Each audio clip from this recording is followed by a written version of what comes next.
Dhyanam. Shankara knows one thing. Even if I don't know what to do, I just have to think of her. She will give me the solution. So she says, Shankara, there is nothing to worry. He just closes his eyes and thinks of her, and she says, there's nothing to worry, Shankara. Nandi is going to tear half the book and give it to you. Take that half the book with you and go and rewrite the rest. So Nandikeshwara supposedly tears the book at the end of the 40th shloka, or the 41st shloka in some versions, and the remaining shlokas up till 100, Shankaracharya writes. This is a very popular story that covers Saundarya Lahari. Now a lot of people again get into intellectualizing how could this really happen? Isn't this all mythology, so to speak? But I think the objective of the story is something else. If you look at the structure of the Saundarya Lahari as a whole, the first 40 shlokas are so esoteric in their overall appearance and approach that you cannot understand them without the help of at least 13 allied texts with each. So that is, if you take a singular shlokam, you need to have at least the Rudrayamala next to you. You need to have portions of Itihasas and Puranas to be able to understand what is he referring to.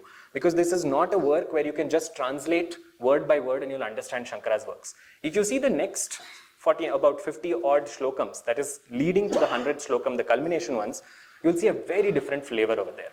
So this is, today is an attempt not to just pick up some gems, but try to give some sort of structure to understand how did Shankara engage with the goddess. Because if you look at the structure of the Saundarya Lahari, there is a very direct and a very beautiful flow of its own. But to do justice to something like that, one session is certainly not enough. 9 sessions are certainly not enough. We could probably spend a year on Saundarya Lahari if we just pick shlokam by shlokam. So today, what we will do is, we will just look at some shlokas of this amazing work from 2 angles. We will look at the swarupams, the forms of Devi that Shankara saw when he was writing this and that he spoke about here. And we will look at the swabhava of Devi. How did he view her characters? How did he engage with the goddess? What is his fondness for the mother goddess that he writes not 1, not 2, but 100 verses on her? So I think when we talk about the swabhava, typically if I had to approach this in a linear fashion, we would have begun this entire session with the very first shlokam of the Saundarya Lahari. But we will come there a little later, but I think I just want to mention one thing in this regard that I've said on countless occasions before. If you look at the growth of a poet, of somebody in the literary line, if you take their first work and then you take their work which comes after years of their journey, you will see a marked difference because they would have gone through maturity, they would have gone through a host of their own internal processes. But if you take Shankara's very first recorded work, which as you all know is the Kanakadhara Stotram, if you take the Kanakadhara Stotram and you take the Saundarya Lahari, they both begin with identical ideas. Saundarya Lahari begins with the word Shiva Shaktya Yukto. Kanakadhara begins with the words Angam Harehe Pulaka Bhushanam Ashrayanti. Shiva Shakti, he refers to Shiva and Shakti in the first verse. He refers to Vishnu and Lakshmi. Angam Harehe, the one who is on Hari's body. So Lakshmi and Vishnu get referred there, Shiva and Shakti get referred here. Why he makes that phenomenal combination, we will explore a little bit later, but we will not be beginning with the first slokam today. There is a big question in Shankara's Saundarya Lahari as to where did he write this book?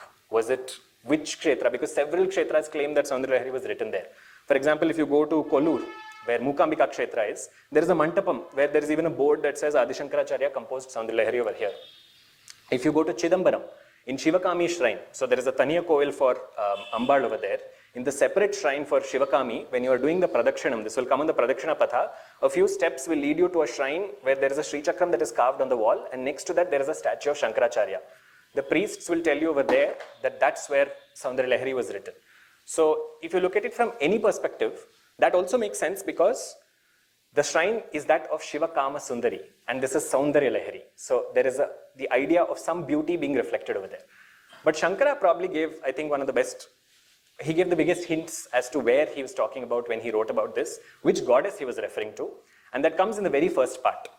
And that shlokam is probably, in some senses, it contains the essence of Saundarya Lahari, because over there, he does not see a goddess who is enshrined somewhere in one temple.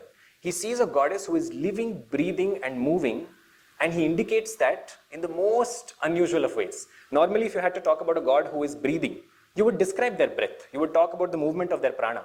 Shankara doesn't do that. That's what makes Shankara what he is. He begins the shloka with the words, Kwanat Kanchi Dama, the one who is wearing an anklet, wearing a waistband, Kwanat Kanchi. But Kanchi alone suggests a waistband. That Kwanat refers to the movement. He says this waistband is filled with 51 bells, supposed to be the 51, representing the 51 aksharas. These 51 bells are constantly moving. This is what he said. Kwanat Kanchi Dama Karikalabha Kumbhas Tananatam Parikshina Madhye Parinata Sharad Chandra Vadanam, the one whose face is glowing like the autumn moon. We are in Sharad Ritu. Today is the first day of Sharad Ritu. In Sharad Ritu, both these moons are considered to be, every poet has romanticized the Sharad Chandra because it is the autumn moon where the moon does not have clouds. In Varsha Ritu, nobody talks about Varsha Chandra. It is Sharad Chandra because the clouds, all of these clouds have vanished. And it is now that Amrita Bindus are supposed to flow from the face of the moon. So that is how Shankara sees Devi, that from her face, I'm feeling a flow of Amrita. When he talks about Sharad Chandra, so then he says, Dhanur Pasham Srunapapi Dadhanam Karatalehi, that the one who is holding a sugarcane bow. Saha, Shambho, Saha, అయినా మనం లలిత సహస్రనామంలో మాట ఉంటుంది. ఏంట నామం ఏమిటి? ఇప్పటికీ అది సా అని చదువుతాం. అందులో సా అని చదవం. అది గుర్తొచ్చినప్పుడు మళ్ళీ లలిత సహస్రనామం చెప్పినప్పుడు అందులోకి వెళ్తాను. మళ్ళీ ఆ సా గుర్తు పెట్టుకోండి. మన పావని రెడ్డి గారు ఏదో చెప్పేస్తున్నారు, నాకు అది వినపడట్లేదు.